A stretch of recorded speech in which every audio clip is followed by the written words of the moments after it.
Hello, welcome to the first episode of the New Orleans History Podcast. I'm Rob, I'm going to be your host for probably 100 episodes, and then later on we'll do more as things develop. So we're going to go all the way from the original colonization of Louisiana all the way up to the present day and maybe speculate about the future. So the first episode is about just a general introduction to New Orleans.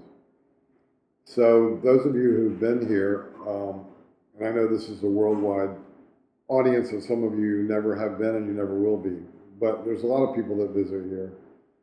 There's conventions held every year for certain groups, like certain groups of doctors, lawyers, come here every year, and so they would say, I'll see you in New Orleans, if they run into. So most tourists start in the French Quarter. That's changed a little bit because of Airbnb. Sometimes they end up in weird neighborhoods. They go to the French Quarter, they wander around, they have beignets, they see the river, they go to the French market, and they look at the houses, which some of them are quite old, the oldest houses in New Orleans. Then generally they go to the Garden District, they ride the trolley uptown, and they get off at the Garden District around Washington Avenue. They may go to the cemetery that's across from Commander's Palace. I tell them not to go because there's nobody famous there, but it's a tourist thing. They have guides that walk them around the houses of the Garden District, and you can get books. There's a bookstore called Garden District Bookshop. You can go in there, they have all kind of books about it. So what I'm trying to do in this podcast is expand your knowledge to all the neighborhoods of New Orleans. Some of them are bad neighborhoods that you may not want to go in. But there's a lot of creative fervor here. We have, on any given night, we have about 150 live music venues. Some of them you wouldn't want to go in. They're dangerous parts of town. There's lots of places you can hear live music. We're famous as the birthplace of jazz. Also, some people argue we're the birthplace of rock and roll because we had guys like Chubby Checker who did rock and roll a long time ago before anybody else. Also, there was a show in Louisiana, not in New Orleans, called the Louisiana Hayride, and they had guests like Elvis Presley, Johnny Cash, all those people early in their career. Of course, Memphis is a big center of that early rock and roll, rockabilly, and all that stuff. So I just want to introduce you to some other neighborhoods. So if you go, take the trolley, and you go all the way uptown, you can get off in what's called Carrollton. It used to be its own city. It has a Carrollton courthouse, which is near the river bend, which is the trolley takes a right turn when it goes up to Carrollton Avenue. And right there, there's a Carrollton courthouse, which they're not doing anything with. It's been a school, it's been different things. So you go to Carrollton and you can explore a bit, but watch out, because if you get too far off Carrollton Avenue, you're in a dangerous neighborhood. There's one place where they found $50 million under a guy's house. There's 14 people in jail for murder for being in that neighborhood and shooting each other over drugs and God knows what else. So some other neighborhoods that you might want to explore, the Irish Channel.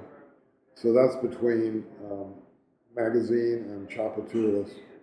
So when you're going, instead of taking the trolley, if you take the Magazine bus from downtown, and you get off at like Cadiz, Balance Street, something like that, or you can go all the way up to Robert and Sonia and Dufasset. Anyway, that part of town is called the Irish Channel, and it's because the Irish immigrants that worked on the river built little tiny houses there, and they decorated them with what's called gingerbread, which is carved wood. So you can explore the Irish Channel. It's very exciting. They have a bar called Parasols. You can go over there and get drunk and eat po' boy sandwiches. There's a famous po' boy place called Domalices. And there's a place called Guy's Po' Boys. A po' boy these days, a decent one, is going to cost you $15 for a shrimp or oyster ring. Or is mid-city. So it used to be the blue-collar, white working-class part of town where people that were, plumbers, and they were did construction and they did various manual labor jobs. They had trucks and all that. And they created this white neighborhood in Mid-City. And that was one of the places I lived when I was going to Tulane. Anyway, it's really developed now. They have Irish bar and they have restaurants and you can really have a good time up there. We also have Uptown, where I live, near the universities.